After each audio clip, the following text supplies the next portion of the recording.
बुरी आदत छोड़ने का कोई वजीफ़ा बता दें, दुआ भी बहुत कर देंगे, नमाज भी पढ़ते हैं जी। बुरी आदत छोड़ने का तरीक़ा बहुत आसान सा, ना करें, जवाब मुकम्मल होगी। सबसे पहले आदत को समझना होगा, अच्छी आदत को कैसे इख्तियार करें, बार बार करें, अच्छा काम बार बार करें, आदत हो जाएगी। ये भी अल्लाह ने रमज़ान में समझाया है, रोज़े में अल्लाह ने हमारी ट्रेनिंग की है, ये वाली तरबियत की है अल्लाह ने हमारी। कैसे? शुरू के रोज़े बड़े मुश्किल थे क्योंकि खाने पीने की आदत पड़ी हुई थी, दरमियान में फिर आसान हो गए। ईद का दिन आपका बड़ा मुश्किल गुजरा है, हर रोज़ेदार का ना ईद का दिन बड़ा मुश्किल गुजरा है। जब खाने की चीज़ आती थी ना रोज़ा, फिर एकदम ख्याल आता नहीं आज ईद का दिन, क्यों? अब ना खाने की आदत पड़ गई।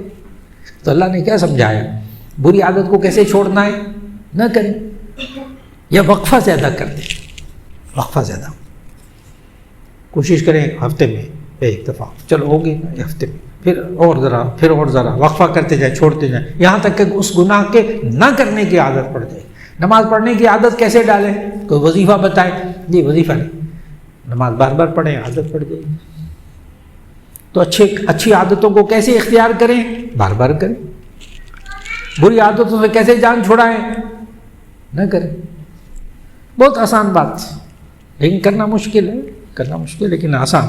और दुआ जो है ना, जब ज़रूरत पेश आ जाए तो बुरी आदत को छोड़ दो। बुरी आदत से मुराद गुनाह। बुरी आदत को अगर आप चाहें ना शैतान छुड़वा दे, उसका भी एक तरीक़ा है। बुरी आदत को शैतान छुड़वा दे, उसका भी तरीक़ा है। उसका तरीक़ा ये है, मौलाना शफ़ी थानवी रहमतुल्लाह ने लिखा है तरीक़ा, कि शैतान छुड़वा देगा कि जब गुनाह हो ना, जिस आदत को आप छोड़ना चाहते हैं, बुरी आदत, झूठ है, ख़यानत है, कोई और गुनाह की आदत, जब गुनाह हो जाए 2 रकात नमाज पढ़ लीजिए।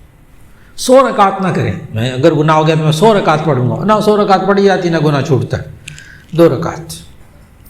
वो आगे उन्होंने पता क्या लिखा, कि शैतान गुनाह छुड़वा देगा। क्यों?